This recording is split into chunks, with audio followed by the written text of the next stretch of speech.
cette famille qui va venir, Alain et Sandrine, et ses enfants, ils vont s'approcher leurs deux filles. Ils vont dire ce qu'ils ont vécu il y a 2 semaines, c'est ça? Voilà. S'approcher. Dire ce qu'ils ont vécu ici. Est-ce que vous l'entendez? Si vous voulez pas entendre, vous pouvez repartir. Moi, l'essentiel que je connais, ils m'ont transmis. Alors, si je ne vois pas la joie en vous, j'ai envie d'entendre, alors encouragez-les encore.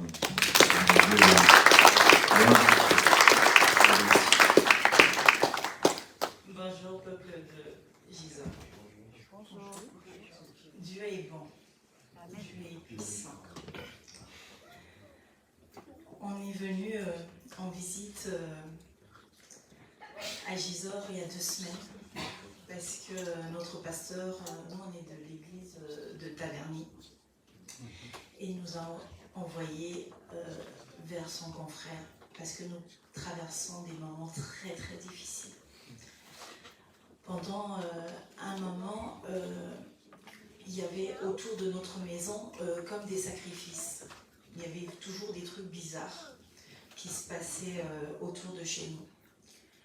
Et un mercredi soir, on a commencé à dormir. À partir de minuit, ma fille Elia s'est levée. On crie, mais des cris de douleur, mais de douleur. Elle hurlait à la mort. Elle tenait sa fleur. Elle disait « Maman, j'ai mal à ma fleur. Maman, j'ai mal à ma fleur. » Elle hurlait tellement ses yeux sortaient, s'agrippaient. C'était tellement fort. On s'est mis à prier, à prier. J'ai appelé les sœurs d'église, le pasteur, on priait, elle hurlait de minuit à 3 heures du matin. Elle tenait sa fleur, elle hurlait de douleur. Dieu nous a fait grâce et là. Le lendemain, rebelote, minuit. Elle hurlait, mais quand je vous disais qu'on est comme une femme qui accouche, c'était... En tant que parent, quand tu vois ton enfant de 6 ans passer par là, tu te dis, mon Dieu, pourquoi? On s'est mis à louer Dieu. On a prié, on a prié. À un moment, je priais, je louais tellement Dieu. Quand je mettais ma main sur elle, elle disait, ne me touche pas, maman, tu me brûles, enlève ta main, ça me brûle, c'est pas, enlève ta main. Elle se débattait. C'était tellement puissant. On appelait les pasteurs, on appelait les sœurs, on priait. Vendredi, pareil. Et quand ça a commencé, on a commencé à jeûner, prier, on louait Dieu. Et vendredi, le pasteur est passé nous voir. Il nous a dit, j'ai un frère que Dieu a oint pour cela. Il est à Gisors. Il faudra aller le voir. Il me dit vendredi, il me dit, si ça ne va pas dans la nuit, appelle-moi, je viendrai. C'est vendredi soir, rebelote. J'ai dit, Dieu, tu as dit que tu nous as donné des enfants. Ce n'est suivi d'aucun chagrin. Pourquoi je dois souffrir? Est-ce que ta main est assez courte pour pouvoir délivrer ton enfant? Tu as dit que quand on a des problèmes, qu'on appelle les anciens, on a fait notre part, on a appelé les anciens. Maintenant, c'est toi qui vas faire. Et j'ai dit au pasteur, il m'a dit, peut-être que quand on va chasser, ça va peut-être revenir un petit peu pendant un petit moment. Je lui ai dit, pasteur, je ne vous manque pas de respect, mais je sais que dimanche, Dieu va clôturer. On a engagé notre foi, on a prié. Ça a duré. Mais je sais que Dieu, dimanche, il va clôturer. On est venu dimanche avec la foi, en sachant que notre Dieu est vivant, en sachant que notre Dieu est puissant. On est venu dimanche. Le pasteur priait sur nous. Il y a eu une grande délivrance. Le pasteur nous a dit de rentrer et de dormir avec nos enfants. Chose que nous avons fait. Mon mari dormait à côté de moi. On a mis un matelas pour Elia par terre. On a mis un matelas pour Zoa par terre. On a dormi. On a prié Dieu. Dans la nuit, je vois un grand ombre qui vient, qui passe au-dessus de mon mari. Qui passe au-dessus de moi. Qui vient, qui descend sur Elia. Qui se lève, qui va sur Zoa. Et qui revient vers moi et me dit: pourquoi as-tu fermé toutes les portes? J'ai dit: toutes les portes sont fermées dans le nom de Jésus. Toutes les portes sont fermées dans le nom de Jésus. Maintenant, tu n'as plus ta place là. Tu sors définitivement et tu ne reviendras plus dans le nom de Jésus. Je suis allée, j'ai ouvert le Velux. L'ombre est sortie. Et gloire soit rendue à Dieu. Dieu est bon, Dieu est vivant, Dieu est glorieux. Il est encore capable. Et à partir de cette nuit-là, aucun cri, aucune douleur. Les nuits sont paisibles. Gloire soit rendue à Dieu.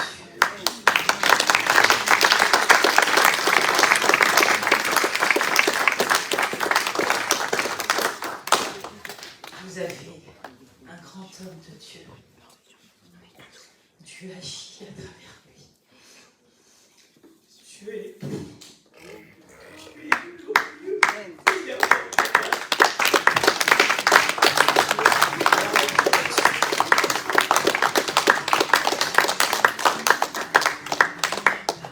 Se mettre debout et pointer les mains vers eux. Parce que je tenais qu'ils témoignent, pas pour l'événement, mais ce Dieu, pour ce qu'il a fait. Et qu'on puisse réaliser ce que Dieu nous a donné. C'est le ministère de l'Église. Il n'est pas venu de la terre et du ciel. Et nous avons scellé cette victoire. Comme elle a dit, il ne va plus revenir. Comme je disais vendredi dernier, par rapport à ce thème, l'unité fait la force. L'Église est puissante. L'Église a reçu au-dessus, au-delà de tout. L'Église est au-dessus de Satan. Satan a peur de l'Église. Et il ne va plus revenir. Elle a déclaré. Et l'Église de Jésus va déclarer aussi, il ne reviendra plus jamais. Plus jamais. Les enfants vont grandir avec cette crainte de Dieu. Ils ont vu de leurs propres yeux. Ils ont expérimenté de leurs propres yeux. C'est ce qui va les pousser à servir Dieu de tout leur cœur. Amen. Et on remercie Dieu. Seigneur, je te remercie par la puissance de ton Saint-Esprit d'avoir fermé toutes les portes au nom puissant de Jésus. Alléluia. Seigneur, c'est toi que nous voulons élever. C'est toi que nous voulons rendre gloire. Il fallait que ce témoignage soit dit pour glorifier ton nom. Pour tous ceux qui entendront ce témoignage, ils diront que ces choses existent aussi en France. Il ne s'agit pas simplement de l'Afrique, mais ça existe en France. Le diable est venu pour détruire, pour voler. Mais nous allons ce matin détruire les œuvres de l'ennemi. En disant merci à notre Dieu d'avoir délivré totalement cette famille de corps, âme, esprit. Merci pour ce que tu as fait. Merci pour ce que tu vas faire à travers ce témoignage. Tu vas libérer des familles. Tu vas délivrer. Et nous te disons merci. Merci. Et que cette famille puisse être une source de bénédiction pour l'église de Taverny. Un soutien pour le ministère de Taverny en ce qui concerne la délivrance. Au nom puissant de Jésus. Merci pour cette source de bénédiction. Pour ce que tu répands dans son cœur. Pour les blocages que tu as enlevés. Je te loue. Merci. Merci pour elle. Elle n'oubliera jamais. Elle a décidé de te suivre. Malgré son jeune âge. Elle a expérimenté la délivrance. Elle a expérimenté le salut en Jésus-Christ. Je te prie pour ta servante, pour l'humilité que tu as accordée à son âme. Tu as gravé cela à son esprit. Elle sera une source de bénédiction pour les mamans qui souffrent à cause de la possession. Tu l'utiliseras aussi pour délivrer les enfants. Je prie pour elle qu'elle puisse recevoir pleinement, que ce coup puisse être une source de bénédiction pour les enfants qui auront des problèmes à ce jour. Elle ne sera plus conditionnée. Elle parlera de ce qu'elle a connu et expérimenté au nom puissant de Jésus. Oh Seigneur, merci pour la douceur que tu lui donnes à ta fille, qu'elle puisse grandir avec cette douceur qui va toucher, qui va réconcilier, qui va apporter la paix. Amen. On va chanter pour la gloire de Dieu. C'est un jour de fête. Merci pour nos musiciens. Alléluia.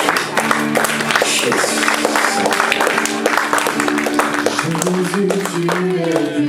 Il est puissant. Alléluia. Jésus. Parce qu'il est en toi. Il ne laisse jamais seul. Et quand je viens malgré les problèmes, j'ai dit Seigneur, par la foi, même si mon cerveau est chamboulé, même si tout n'est pas en place, parce qu'il y a des points qu'on tranche, mais quand il y a des problèmes, tout est chamboulé, mais on va par la foi. Et quand on est dedans, Dieu agit. Amen. Comme il va le faire ce matin, est-ce que vous êtes toujours là? Amen. Et si vous êtes toujours là, vous allez bien recevoir aussi. Selon le message que Dieu a mis dans mon cœur, ça a commencé le vendredi. J'ai parlé de ce thème qui est tout simplement simple, que nous avons l'habitude d'employer. Ce terme, l'union fait la force. L'union fait la force. Est-ce que vous croyez à ça? Amen. Et si vous croyez à ça, je vous invite encore à prier avec moi, que Dieu puisse nous aider à réaliser que vraiment l'union fait la force. Que nous savons tous que l'Église est un corps. Et quand ce corps agit selon le Saint-Esprit, ne peut que faire des dégâts dans le camp de l'ennemi. Amen. Amen. Alors je vous invite de vous mettre debout avec moi, avec Dieu, avec le Saint-Esprit, avec les anges qui sont au milieu de nous. Seigneur Jésus, je te remercie pour ce que tu as fait. Même de dire tu as déjà fait, parce que ce que nous allons voir plus tard, ce sont des choses que tu as déjà fait. Et ça va se concrétiser. Ça va sortir de l'invisible vers le visible. C'est pourquoi je te dis merci. Tu me fais voir ce qui est caché pour le rendre visible. Ainsi, Seigneur, je te prie, avec ton peuple que tu t'es choisi dans cette vie, pour chacun que tu as appelé dans ce lieu, à grandir dans tes voies, dans la révélation. Merci pour ta parole que tu nous as laissée pour grandir avec toi, pour saisir la bénédiction et la révélation que tu vas nous accorder ce matin. Seigneur, aide-nous par le Saint-Esprit. Alléluia. Alléluia. Santa. Alléluia. Shinda. Alléluia. Soka. Alléluia. Shikababario Santos. Santos leir cararia shanda cabario solo. Querio Santa. Querio Santo varia chinda cario Santa. Querio Santa cabaria chinda. Merci pour ta présence. Merci pour ta gloire. Vous pouvez reprendre place. L'union fait la force. L'union fait la force.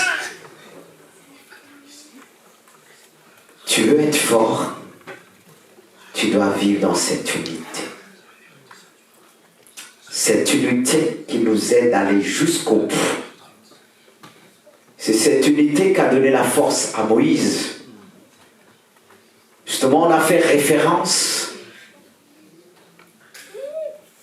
à Moïse, à Aaron et Hur au sommet de la montagne et aussi à Josué avec l'armée. Moïse était en harmonie avec Hur et Aaron. Josué aussi était en harmonie avec l'armée. Car Moïse va lui dire, choisis des hommes capables, courageux, qui vont mener le combat avec toi. Des hommes qui seront aussi en harmonie, qui marcheront dans cette unité pour remporter la victoire. Mais la plus grande victoire, il fallait la chercher dans le monde invisible. La preuve, c'est ce que Moïse démontre lorsqu'il est monté au sommet de la montagne. Il est dit, Moïse est monté avec sa lèvre et il levait les mains vers le ciel. Mais à un moment donné, qu'est-ce qui lui est arrivé? La fatigue. Et lorsqu'il baissait les bras, les Amalécites avaient le dessus en bas sur l'armée d'Israël. Simplement à cause d'une fatigue. Ça m'a emmené à réaliser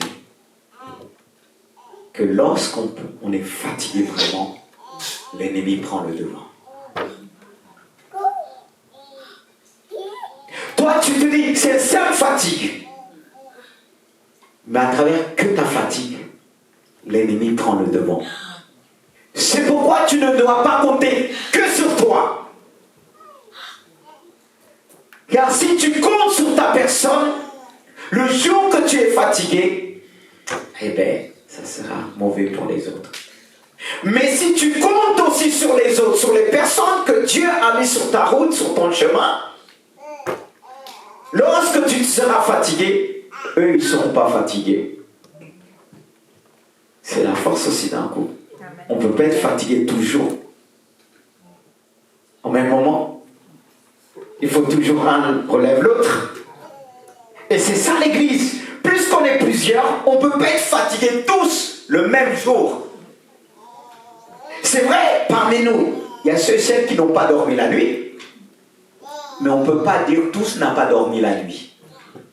Alors si toi tu as dormi, tu as du mal à tenir, l'autre qui n'a pas dormi, il peut te donner un bon coup pour te réveiller, parce qu'il est en forme pour te dire, boum, réveille-toi. Mais si tout le monde est fatigué, qui va servir de coup de coude pour l'autre? Tout le monde est fatigué. Amen. C'est bien de réaliser ça. Parce que même le plus fort, qui a l'habitude d'esprit, il y a des moments qui peut être fatigué. Et Moïse, qui avait tout en lui, il était fatigué. Et qu'est-ce qu'ils ont fait? Ils sont regardés, ils ont vite compris. Un a soutenu la main droite et l'autre la main gauche. Et ils ont mis une pierre, assis-toi. Comme je disais aussi, pour ne pas oublier, si on sait qu'il y a quelqu'un qui nous tient dans la prière, on va tout faire pour le mettre à l'aise. Parce que si cette personne n'est pas à l'aise, malheur à nous. Et je disais bien que il y a des hommes et des femmes que Dieu a placés. S'ils ne sont plus là, pourquoi? Parce qu'ils intercèdent pour nous. Et je donnais le témoignage de ce pasteur qui avait une fidèle, une femme d'un certain âge, que cette femme, avec le temps, elle ne pouvait plus venir à l'église. Et ça s'est vu après. L'église a commencé à être en baisse spirituellement. Et le pasteur a cherché la face de Dieu. Et Dieu lui a dit, cette femme que tu ne vois plus. Il a tout fait. Mais est-ce que vous, là, vous faites tout pour que votre pasteur puisse tenir?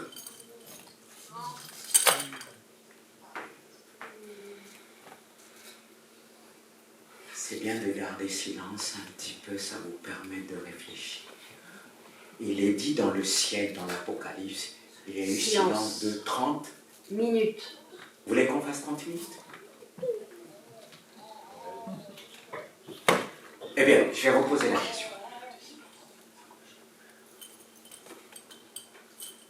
Si on sait qu'on a un pasteur qui veille 2 fois la nuit, qui prie pour nous,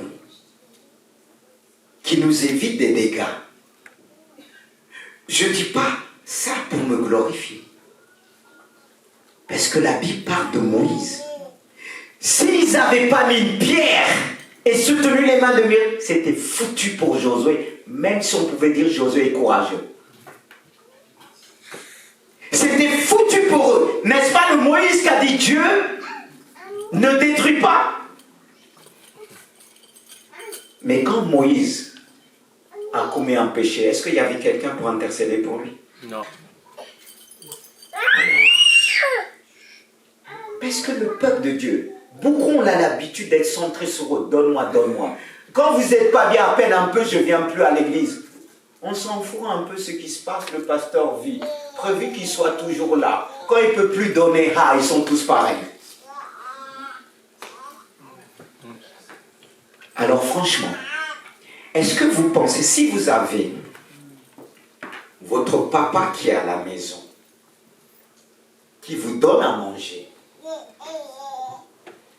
qui donne financièrement, et que vous savez s'il n'est plus là, on va vous virer à l'école.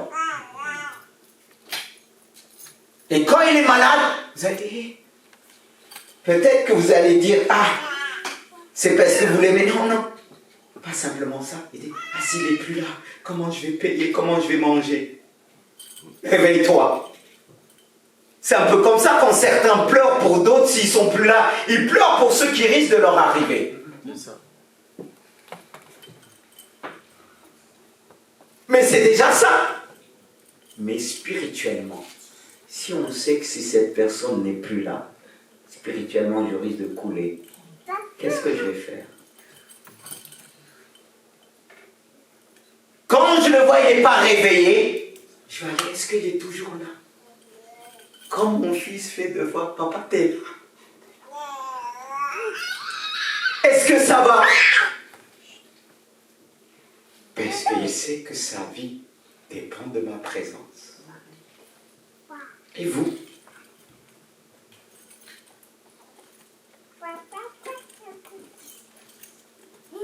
Beaucoup d'hommes de Dieu sont morts de chagrin. J'ai appris l'histoire de Gisor, celui qui était bien avant, tellement qu'il a lâché tout. Il est mort comme ça. On l'a oublié. J'ai l'habitude de dire, Seigneur, souviens-toi de tous ceux et celles qui ont prêché l'évangile ici, que je ne connais pas. C'est pas que grâce à ma personne personne. Mais eux en premier, on les oublie aujourd'hui.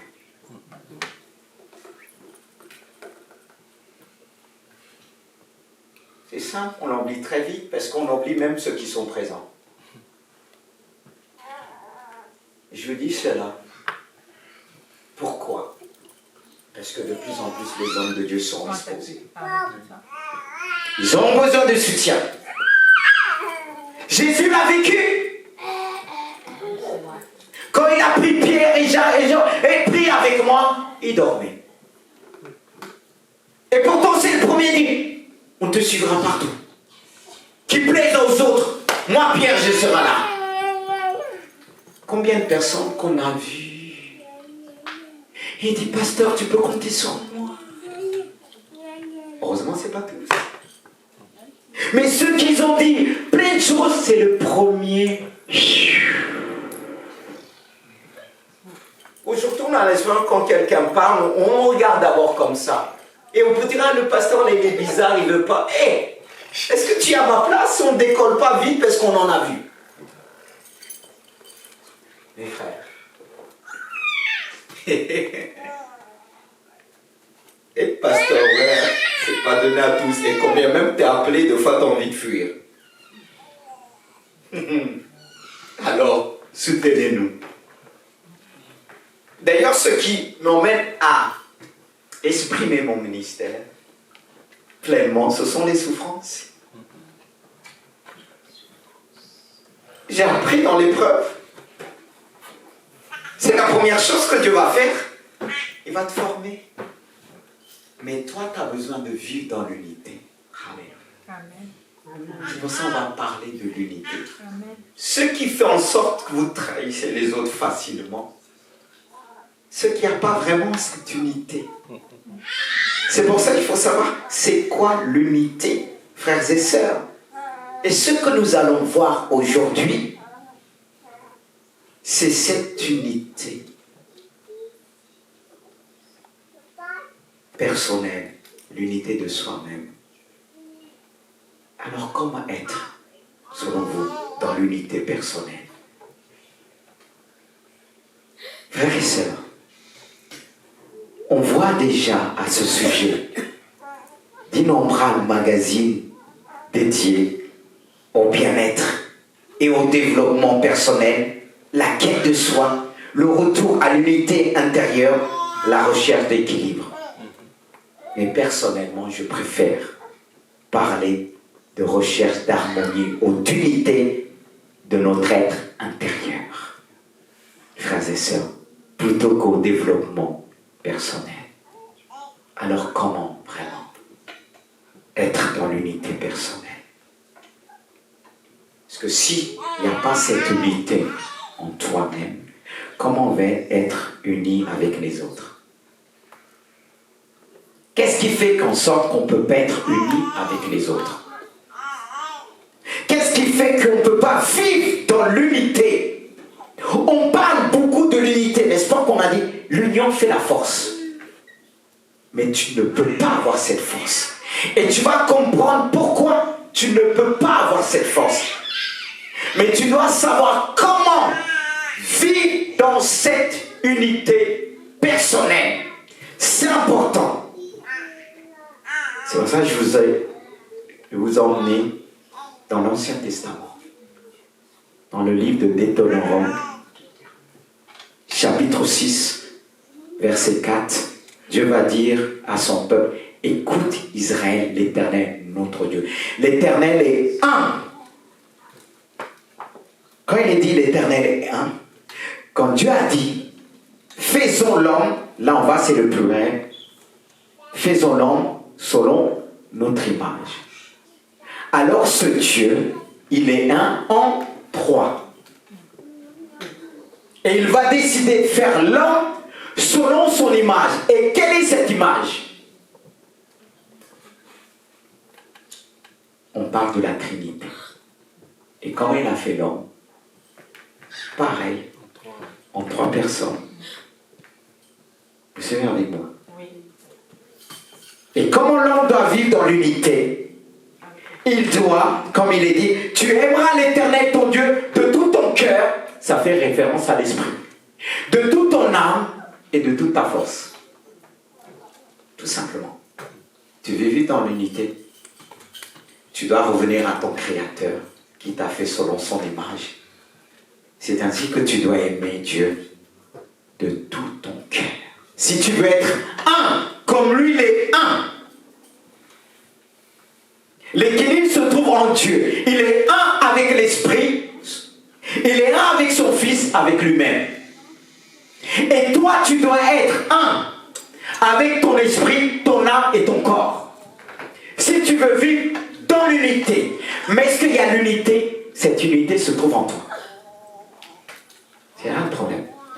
Mais si tu veux être dans l'unité, je répète, tu dois aimer Dieu de tout ton cœur. Ça commence par là.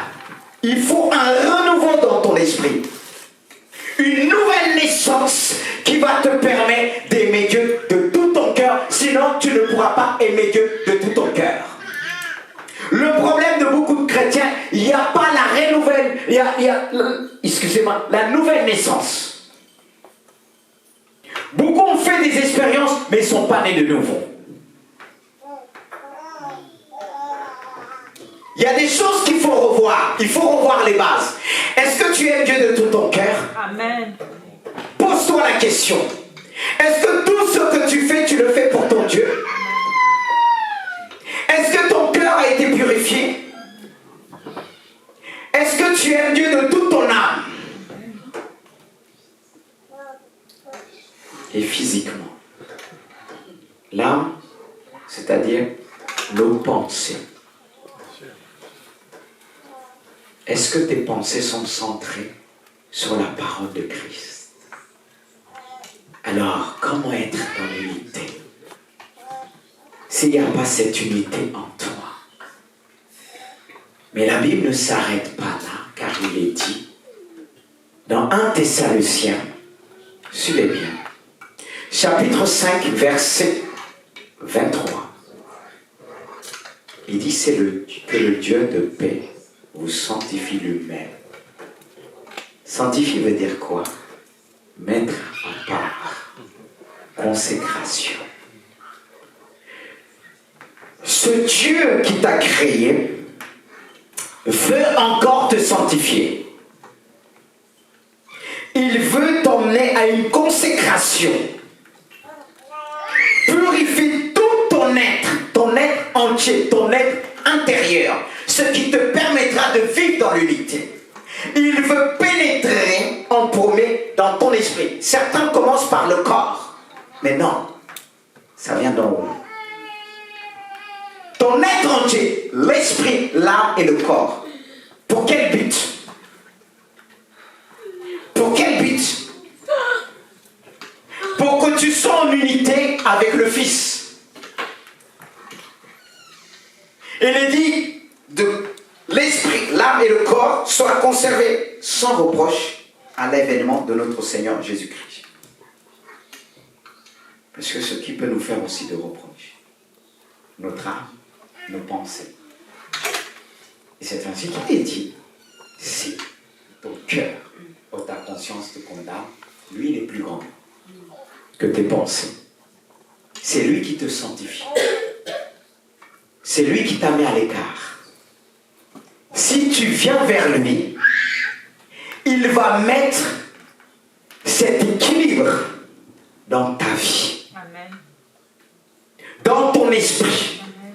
Tu vas être en harmonie avec toi-même. Amen. Avec ton âme. Le problème aujourd'hui, le plus grand problème se trouve dans l'âme. On n'est pas souvent en harmonie avec nos pensées, nos façons de faire les choses. Ton esprit dit ceci et ton âme dit autrement. Et n'en parlons pas de corps. On veut faire quelque chose, mais il y a quelque chose en nous qui nous dit fais autrement. Tu veux venir à l'église, en esprit tu veux venir, mais ton âme te dit t'es fatigué, repose-toi. Et ton corps aussi. Mais est-ce que tu es consacré à Dieu? Est-ce que tu sers Dieu? Car si tu te donnes à Dieu dans le service, tu auras cette réalité de dire, je ne dois pas vivre pour moi, mais pour les autres aussi. Et cet engagement dans le service ne me permet pas de regarder qu'à moi. Mais le fait qu'il y a beaucoup de chrétiens qui ne font rien dans l'église, quand on leur propose quelque chose, c'est comme si on leur a demandé, je ne sais pas, c'est comme si, je cherche le mot, parce qu'il y en a quand on demande de faire ça pour eux, ben, c'est comme si, je ne sais pas, on les a manqué de respect, c'est rien ça.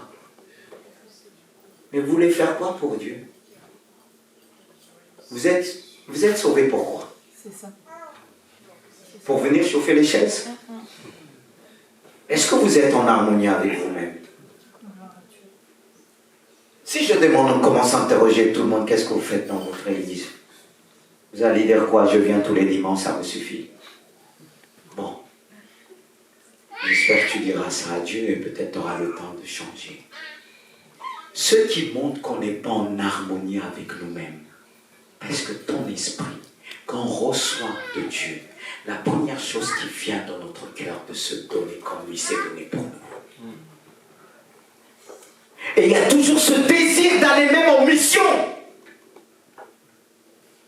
Mais quand il n'y a plus ça, on commence à mourir. Ah, c'est pour ça que beaucoup de chrétiens, pour venir entendre le message ici, parfois il y en a qui traînent et puis ils disent, ah, qu'est-ce que le pasteur va dire encore?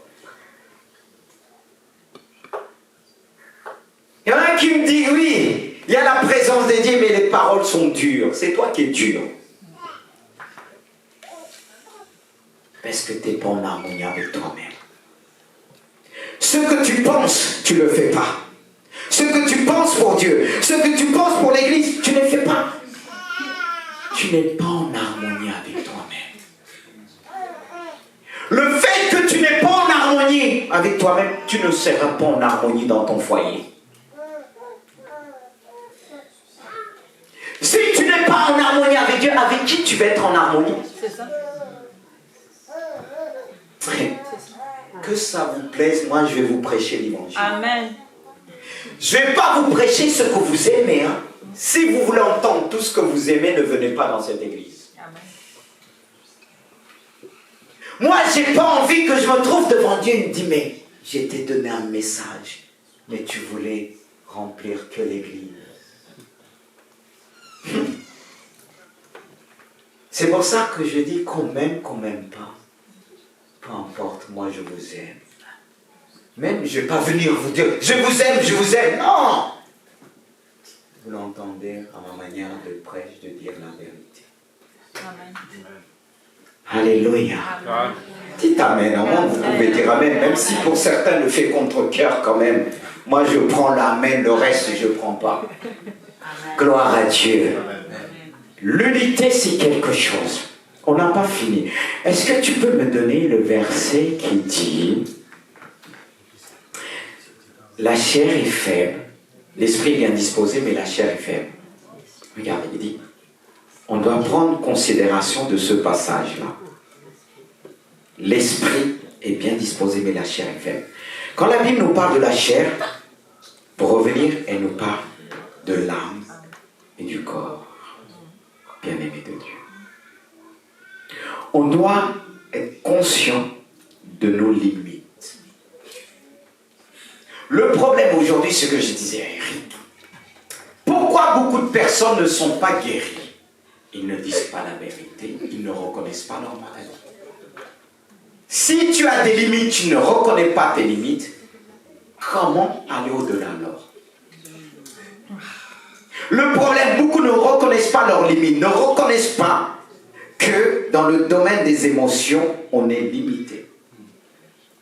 Sans parler du corps, qui peut être affaibli par les maladies et autres, la fatigue. On a vu à travers Moïse, était un vaillant soldat, un prince en Égypte. Il a connu des guerres. Il sait ce que c'est. mais il était confronté à cette faiblesse qu'on appelle la fatigue. Ce qui nous montre qu'on a un corps incorruptible. Et ce corps sera changé à condition qu'on veille à rester dans cette unité, qu'on soit conservé. Et c'est cette unité qui va nous permettre d'être enlevés. Et s'il n'y a pas cette unité en nous, l'émotion va prendre le dessus et l'émotion va t'empêcher de ressentir le retour de Jésus. Qu'est-ce qui fait qu'aujourd'hui beaucoup ne voient pas le retour de Jésus? Ils sont centrés sur eux, sur leurs problèmes de tristesse. Ils sont là, moi. Et si tu es centré sur toi, le jour que Jésus reviendra prendre ton église, tu seras centré sur ta personne. Tu ne vas même pas sentir que Jésus-Christ t'attend en plein air. D'où le verset d'un Thessaloniciens qui nous dit Dieu nous sanctifie pour un but, c'est-à-dire il te rend, le fait qu'il te sanctifie, il rend ton esprit, ton âme et ton corps forts pour saisir l'avènement de Jésus-Christ. Car si on n'est pas fort dans cette unité d'esprit, d'âme et de corps, on ne va pas tenir devant un monde qui va de plus en plus à la dérive. Un monde qui nous presse aujourd'hui. S'il n'y a pas cette unité, cette force de l'âme et du corps, malgré les maladies, de tenir, comment on va tenir? On va s'appuyer sur nous-mêmes en disant Dieu nous a oubliés. Ton âme va dire Dieu t'a abandonné. Ton âme va te dire va de temps en temps à l'église. Vous oubliez que Dieu a donné des ministères pour quel but? Lisez Ephésiens 4, à partir du verset 11, 12, 13, c'est pour le perfectionnement de celle-ci, de l'église. Mais toi, pour te perfectionner, tu viens une fois par mois à l'église. Et tu dis que tu regardes sur Internet. Celui que tu regardes sur Internet, c'est ton pasteur. C'est lui qui te connaît.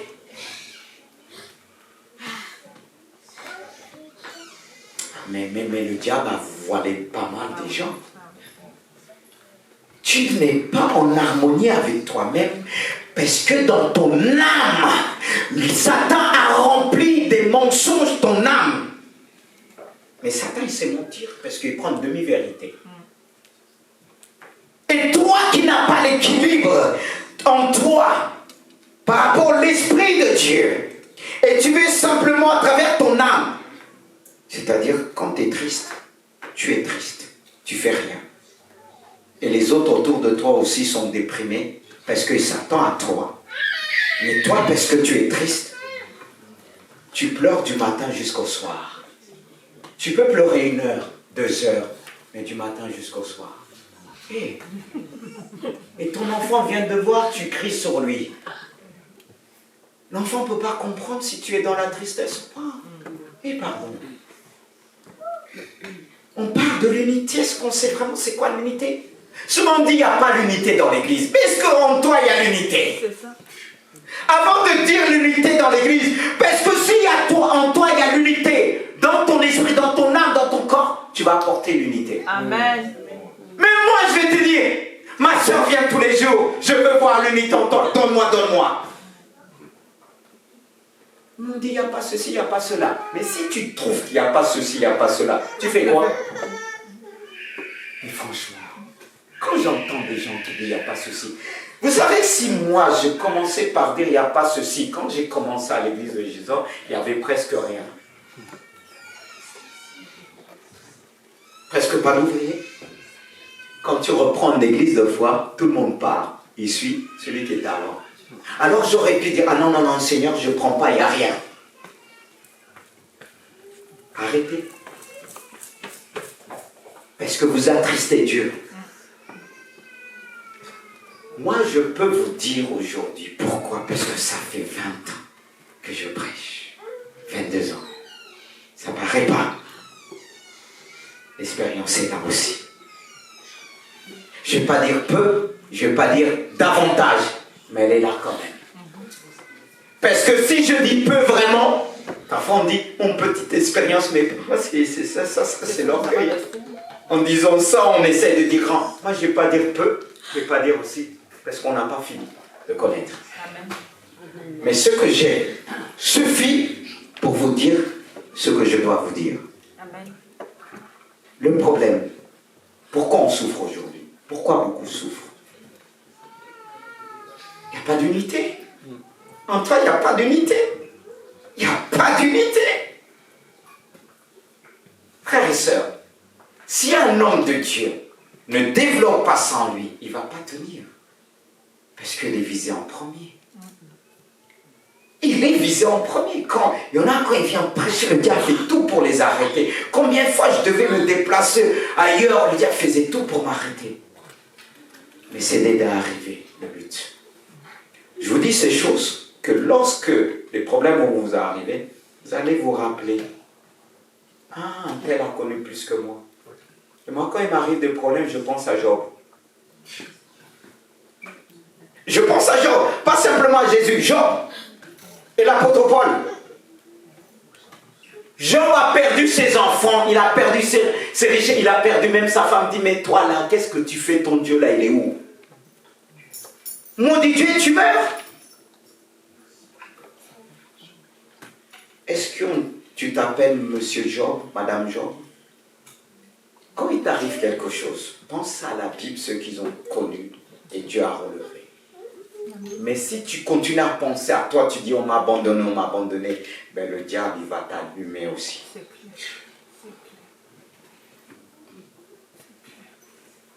Et si tu restes tout le temps à la maison, l'unité tu ne vas pas connaître.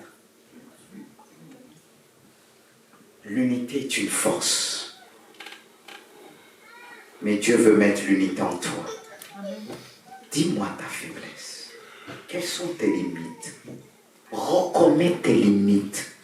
Vous savez qu'on doit connaître, aider quelqu'un, la première chose qu'on va essayer, c'est son côté fort, son point fort. On a besoin de connaître son point fort pour l'emmener à veiller, de ne pas tomber dans l'orgueil. Et aussi ses limites, pour qu'on ne puisse pas le frapper à cause de ses limites, ou bien le mépriser.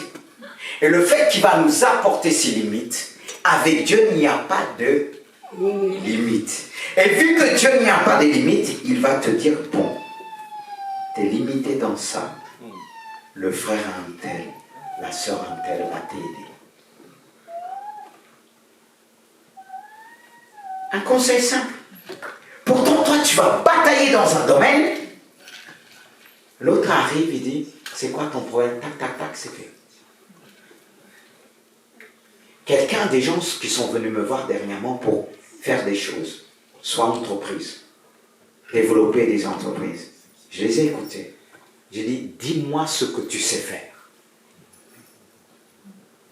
Il me parlait, dis-moi ce que tu sais faire. Dans ce qu'on sait faire, on est à l'aise. Mais le problème, c'est quoi? Tellement qu'on sait faire, on va voir ce qu'on ne sait pas faire parce que c'est brillant à nos yeux. Mais ce que tu sais faire, si tu le développes, certains vont venir vers toi, ils vont t'apporter ce qu'ils savent faire et ça va grandir. Amen. Mais souvent, on laisse ce qu'on sait faire au lieu de développer ce qu'on sait déjà faire pour le faire ressortir. Tu dis, je sais faire. Est-ce que les gens le voient? C'est là le problème. Et quand je interrogeais, j'ai dit, parle-moi de toi. Dis-moi ce que tu sais faire. Tu n'as pas fini de développer ce que tu sais faire. Il y en a qui pensent qu'ils sont déjà arrivés. Mais dans ce que tu sais faire, tu peux même trouver quelqu'un qui fait la même chose, mais la manière qu'il le fait différemment que toi, et ça peut t'apporter un plus. Amen. C'est pour ça, moi, la première chose, quand je rencontre les hommes de Dieu qu'on a, je fais sortir ce que je sais faire. Je suis arrivé à l'époque au Canada avec des hommes de Dieu qui avaient 1000 et quelques églises, membres. quand je les ai parlé, ce que je suis, ce que je savais faire, et ils me disaient comme ça. Nous, on ne connaît pas ça.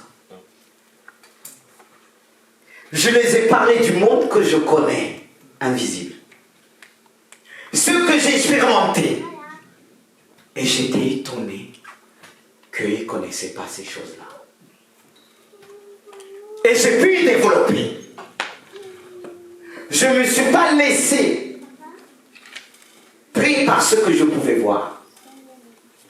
Parce que je développe cette unité en moi. Amen. De ne pas être complexé. Parce que l'âme, il est toujours complexé de ce qu'il ne sait pas faire. Et Dieu t'appelle d'abord à développer ce que tu sais faire, ce que tu es. Parce que ce que tu sais faire, beaucoup ne savent pas le faire. Même s'ils font la même chose, mais le font différemment. Parce que tu n'as pas la même voix uniquement que les autres. Tu n'as pas la même voix. Quand tu parles, pour ceux qui te connaissent, ils peuvent entendre 10 personnes parler. Quand tu vas parler, ta femme, tu vas parler, elle va dire, il y a mon mari là-bas, ou il y a ma femme là-bas. On est différents. Développe d'abord ce que tu es. Et le fait que tout est en harmonie en toi, tu vas aimer ce que tu es. Le problème, ceux qui ne sont pas dans cette unité, ils n'aiment pas ce qu'ils font. Je vais vous donner un exemple concret que moi j'ai développé. Si on vous demande de vous filmer, de vous écouter parler, est-ce que la plupart aiment ça? Non. Mais pourquoi? Hein? Elle dit on se trouve moche. Est-ce que Dieu la trouve moche? Ça c'est encore l'âme. Pourquoi? Comment? Pourquoi? Si tu devrais t'écouter, t'enregistrer. Ah, ma voix là. On a du mal avec ça. Et pourtant, d'autres vont trouver ta voix. En disant, certains pouvaient dire, si je pouvais avoir la voix de cet homme-là, ça me vient. Oh, la voix. Mais pour écouter sa propre voix, pour s'accepter, c'est là qu'on a un problème d'harmonie. L'harmonie, c'est quoi? C'est quelque chose qu'on va régler, un son qui va devenir un seul son. Ça va sonner. Un seul son comme Dieu dit, je suis un. N'est-ce pas qu'il est dit, tu aimeras le Seigneur, ton Dieu, de tout ton cœur, de toute ton âme, de tout. Mais le problème, on a du mal à s'aimer. La preuve, t'aimes pas ta voix. Quand tu te regardes, tu te dis, mais ces mimiques-là, c'est moi. Heureusement, la prédication m'a aidé à développer ça. Je m'écoute pour s'améliorer. J'ai appris à aimer, à m'écouter. Les enfants disent, mais pourquoi tu t'écoutes le dernier? J'ai dit, mais c'est normal. Je dois me corriger. Amen. Si je ne m'écoute pas, comment je vais me corriger? Comment je vais être en harmonie avec mon âme? Si tu n'écoutes pas, tu ne regardes pas encore ce que tu fais, comment tu vas être meilleur? Vous voyez? Quand on nous disait, ah, pasteur, je suis en harmonie, moi. Tu aimes ta voix? Tu peux, quand les gens t'ont dit, mais quand tu te regardes vraiment, encore en miroir, tu ne vas pas. Mais on te filme. Parce que quand on te filme, surtout, tu ne sais pas qu'on te filme. On te prend, et le jour qu'on te dit, c'est toi, oh, il y en a même qui se cachent. Ah, on a du travail. Hein. Ah oui, c'est sympa. Ah, qu'on parle de l'unité. Le dit jamais, ah, il y a moi, il y a l'unité. On va travailler ça ensemble. Tu vas apprendre à t'observer, à te regarder, à te corriger toi-même. C'est important. Le problème, beaucoup ne se corrigent pas. Et quand les autres le font, tu es en colère. Il y a même ceux qui vont dire, chérie, dis-moi ce qui ne va pas. Mais quand il te dit, tu dis, tu m'aimes pas. Ah, c'est fréquent les sœurs, hein. Quand vous allez dire au mari, ah chérie, tu m'as jamais dit. Mais quand comme lui, il évite, parce que quand il te dit, tu fais des histoires. Ah mes sœurs, coucou mes sœurs, vous êtes là? Gloire à Dieu. Ah, j'ai pas connu que la même. Hein. Peut-être vous êtes différents. Hein. Et pourtant, c'est vous-même qui allez dire votre mari, dis-moi la vérité. Dans ce que vous mettez sur vous. Mais quand il vous dit la vérité, c'est pas comme ça que tu devais me dire. Oui, qu'ils te disent comment? Même quand il te dit calmement, même, toi tu trouves qu'il te dit mal. Mais quand on parle de l'unité là, je vous dis ces choses-là, ça nous emmène à se regarder en face. Bien-aimés de Dieu. C'est bien de prendre des images qui sont parlantes. J'aime prendre des images parce que moi je me corrige à travers des images. Et surtout c'est bien de demander aux enfants. Eux là, les enfants là, encore le mari ça va, la femme ça va, mais l'enfant, boum, ça ne te va pas.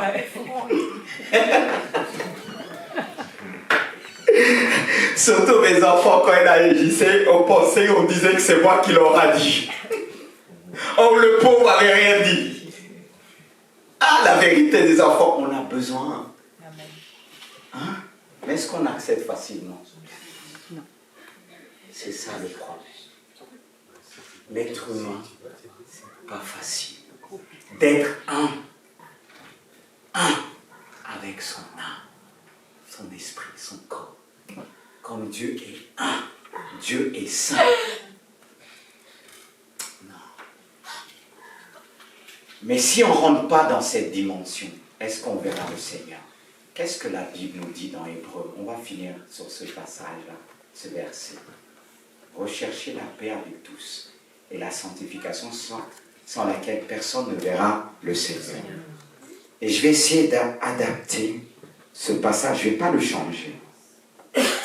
Mais selon le contexte de ce que nous avons entendu la prédication. Et je dirais plutôt, rechercher la paix avec soi-même. Rechercher la paix avec son esprit. Rechercher la paix avec son âme et son corps. Et la sanctification, c'est-à-dire la sanctification de ton esprit, de ton âme et de ton corps, sans laquelle personne ne verra le Seigneur. Si tu ne cherches pas la sanctification, c'est-à-dire il faut que ton esprit soit purifié, lavé, afin de retrouver la paix. La paix de l'esprit. Et il faut qu'aussi ton âme soit purifiée de toute mauvaise pensée. Nos mauvaises pensées nous éloignent des autres, nous éloignent de nous-mêmes, nous empêchent de s'accepter, de s'aimer. C'est ainsi qu'il est dit, tu aimeras ton prochain comme toi-même. Mais si tu n'aimes pas le toi-même, si tu n'aimes pas regarder le toi-même, comment tu vas aimer regarder l'autre? Tu vas le retrouver comme toi tu es. Si tu t'aimes pas, comment tu vas aimer ta femme? Si toi qui t'aimes pas, comment tu vas admirer ton mari?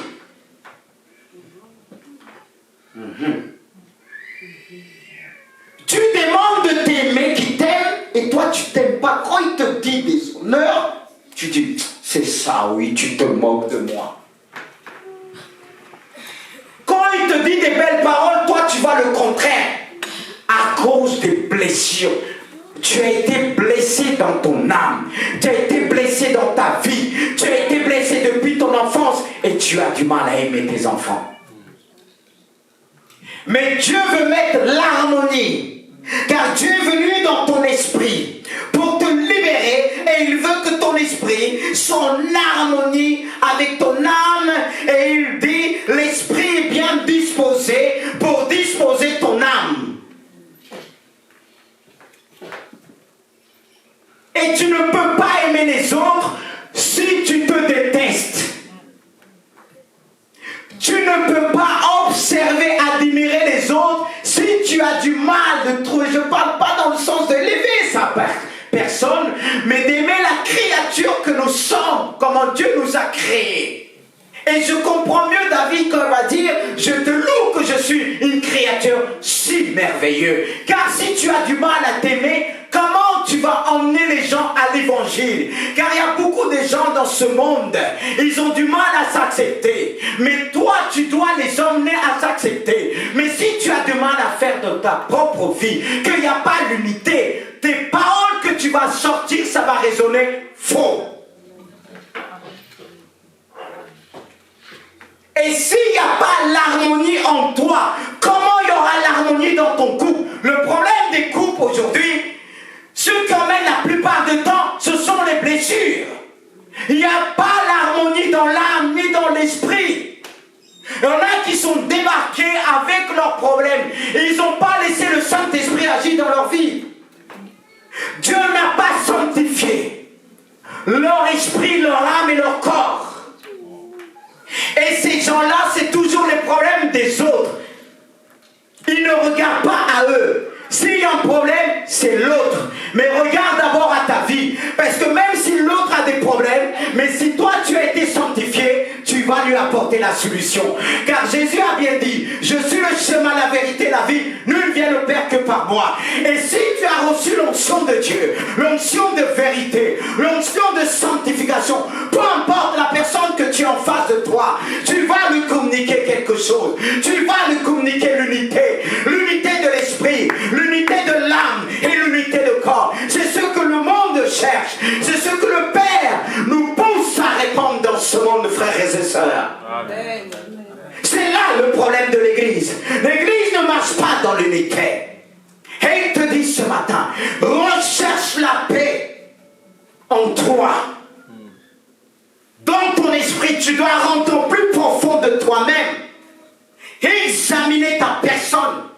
Si tu es vraiment en harmonie, si tu fais un en toi-même pour pouvoir faire un avec Dieu, car Dieu est esprit, il faut que ceux qui l'adorent en esprit et en vérité. Dieu veut trouver la vérité dans ton âme, Dieu veut trouver la vérité dans tes actions, dans ton corps. C'est pourquoi Dieu nous sanctifie, il enlève la fatigue, il est celui qui donne la force à celui qui est fatigué. Alléluia. Amen.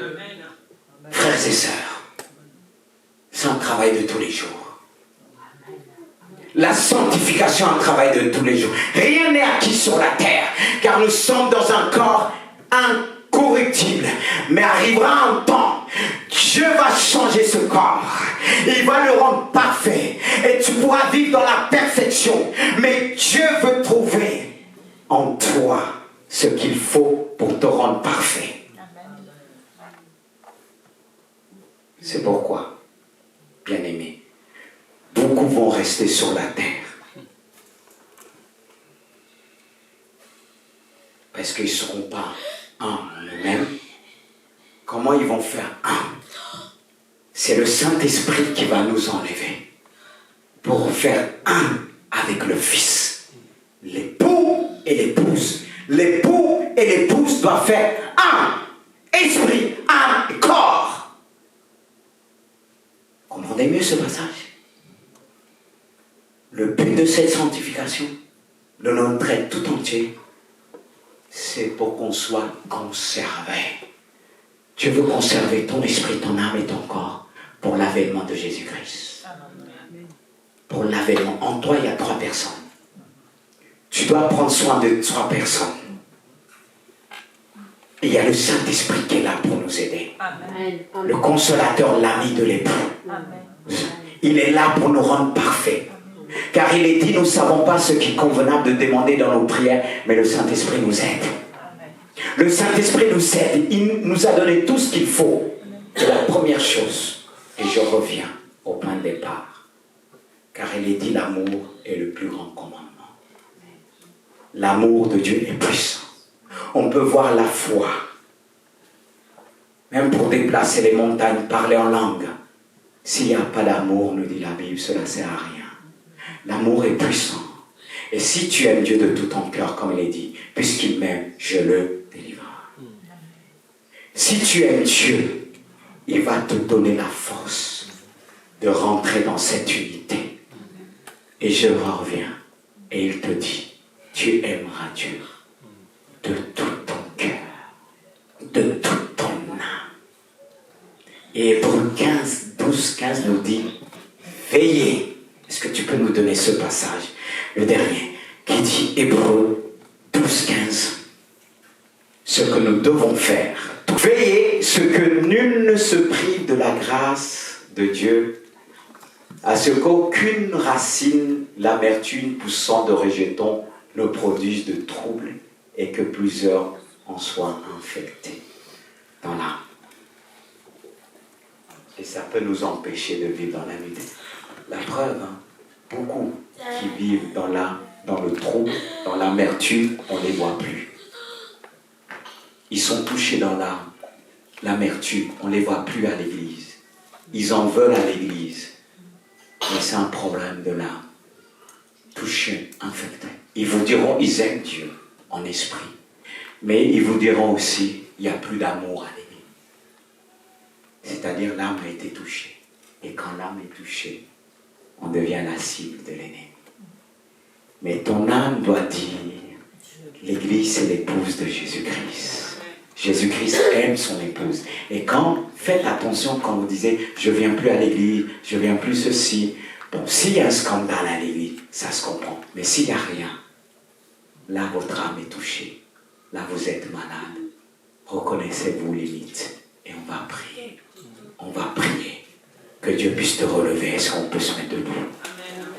Alléluia. Est-ce que Jérémie peut venir? On a toujours besoin d'être en harmonie avec les musiciens. J'ai besoin d'être en harmonie avec eux. Mets ta main sur ton cœur. Mets ta main sur ton cœur. Sois sincère. Tu connais tes limites, ton point fort. Mais si Dieu te rappelle, ce n'est pas pour t'abattre, mais il veut te guérir. Seigneur Jésus, je te prie ce matin. Dieu de gloire, moi-même, je